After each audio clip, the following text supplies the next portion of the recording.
dia, meus amores. Tudo bom? Como é que vocês estão? Eu espero que vocês estejam bem. Espero que vocês estejam hoje completamente descansados, revigorados, né? Já que passamos uma semana de recesso. O professor estava morrendo de saudade dos sextos anos, certo? Tanto o sexto ano A, B, C, D e E, todos os professores estavam morrendo de saudade. Todos mesmo, certo, amores? Ó, professor, tem uma notícia boa, muito boa. Hoje nós vamos concluir mais um capítulo. Nós vamos concluir o capítulo 8º hoje. Vamos concluir o capítulo que fala das antigas sociedades africanas. Capítulo esse extremamente importante, que nos ajuda a pensar o continente africano, a pensar a África de uma forma diferente. Ver a África como sendo um continente extremamente rico, com a diversidade cultural muito elevada, beleza? Então esse continente, ele tem esse conteúdo, ele tem essa importância de quê? De desconstruir, de mostrar novas ideias, novas formas de vermos o continente africano. Beleza, amores? E hoje nós vamos estudar mais duas assim é quatro, né? Mais duas sociedades desse continente. Nós vamos ver o povo de Enoque e o reino de Cush, beleza? Os nomes podem ser um pouquinho estranhos, mas não se preocupem não, é de boas. O professor ajuda e tudo fica fácil e lindo, beleza, amores? Mas sem conversar demais, sem dar trabalho demais para vocês, vamos começar a explicar agora, beleza? Ó, Nok, ela foi uma das mais antigas culturas africanas, beleza? Beleza? Ela surge no oeste da África, em uma região que corresponde a boa parte da Nigéria, um pouco do Níger e do Benin. Ela se desenvolve há quase 3.000 anos atrás, entre os rios Níger e Benue, certo? Essa é a localização da civilização de Enoque. Esse povo, eles se organizavam em aldeias. E nessas aldeias, eles plantavam pequenas plantações, conhecidos como roçados, ainda hoje nós conhecemos assim, certo? E criavam gado, beleza? Esse povo na perdão, na agricultura, eles cultivavam inhame, jerimum, dendê, sorgo. O sorgo é uma espécie de semente de cereal utilizado para fazer farinha, beleza? Esse povo também se destacava porque ele costumava fazer objetos de cerâmicas, algumas esculturas também, e também em madeira. Tanto em cerâmica como em madeira eles realizavam essas esculturas. Esse povo, o povo de Enoque, ele trabalhava muito com ferro. O território na região do Nigéria, Níger e Benin, que era ocupado pelo povo de Enoque, era rico em ferro, em minério de ferro. Eles achavam ferro em todo e qualquer local, certo? E isso possibilitou que eles utilizassem esse metal, esse material para fazer adornos e armas, beleza?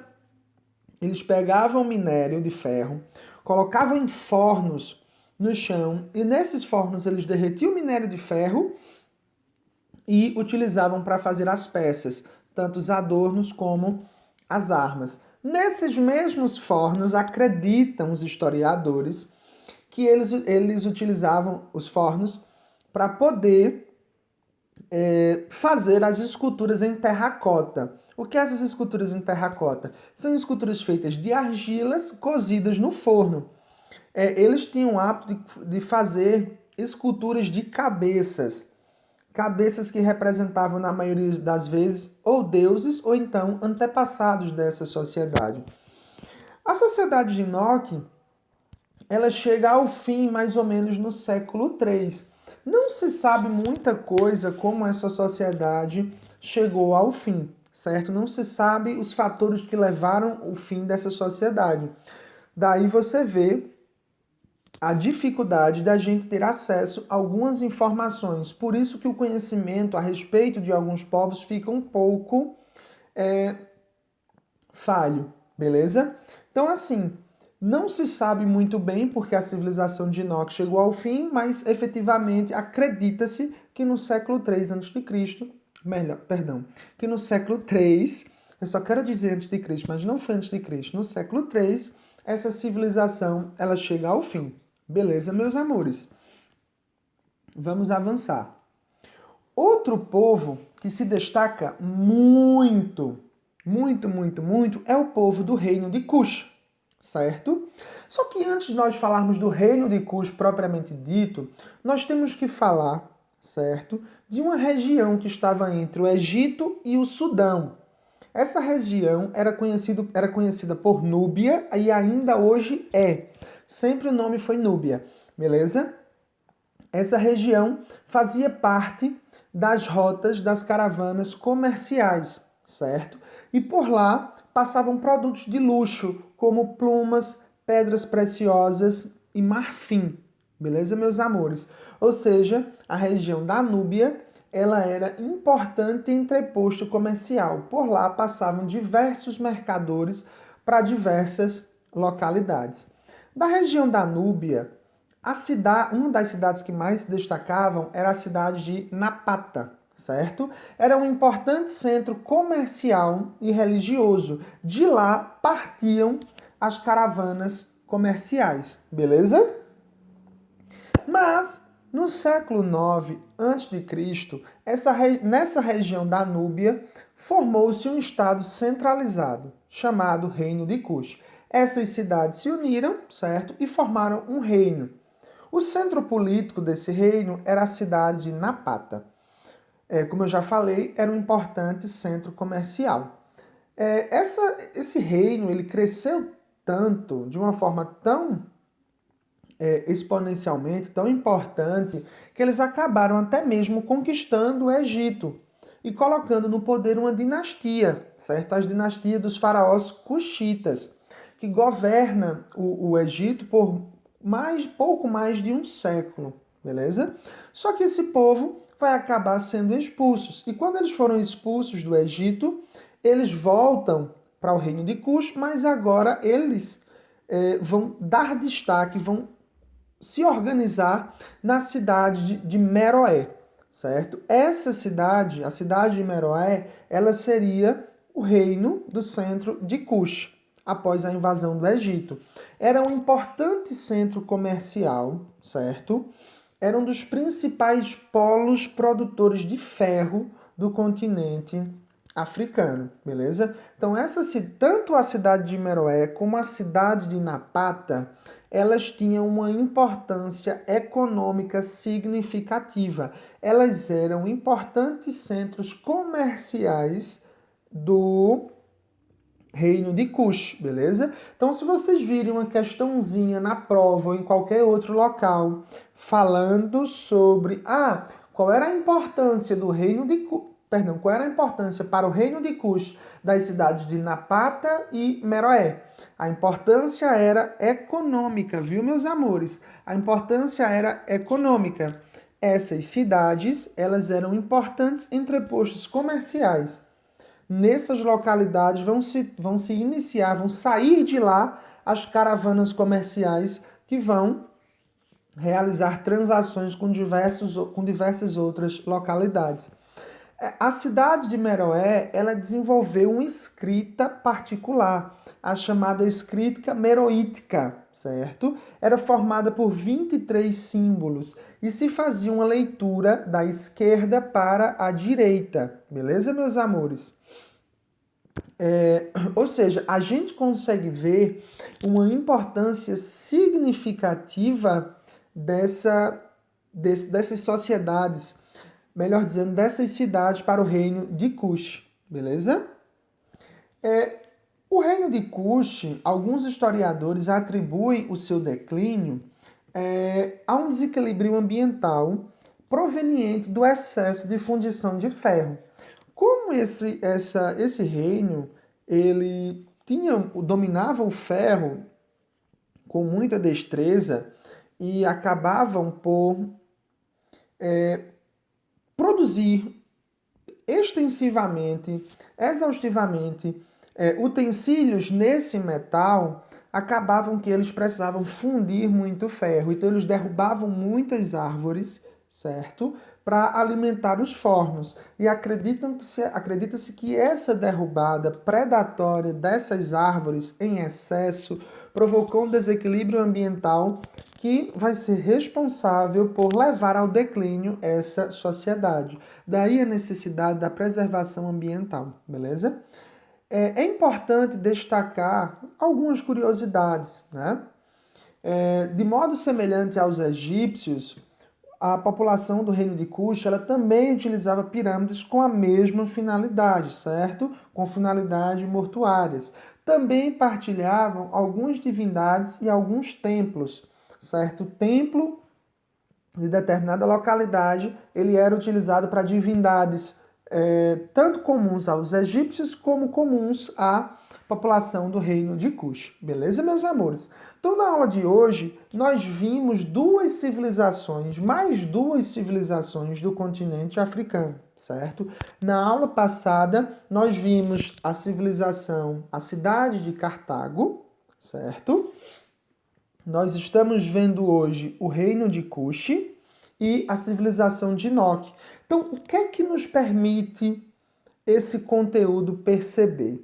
Que a civilização, ou melhor dizendo, que o continente africano, ele era repleto por diversas civilizações, diversas sociedades, certo? Era um continente extremamente rico, com civilizações extremamente importantes, como o Egito, com suas pirâmides, com sua cultura milenar, com sua força militar, certo?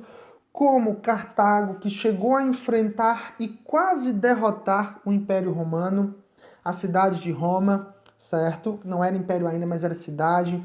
Quase derrotar a cidade de Roma. Como também o reino de Kush, com suas importantes caravanas comerciais, com seu alfabeto particular, como o alfabeto meroítico da cidade de Meroé, certo?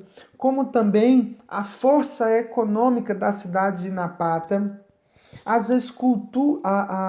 esculturas em terracota do reino de Enoque, da civilização de Enoque, ou seja, o continente africano, ele é um continente que tem uma diversidade significativa, meus amores. Uma diversidade muito grande. Então, quando a gente pensa em África, em continente africano, a gente tem que pensar num continente extremamente rico.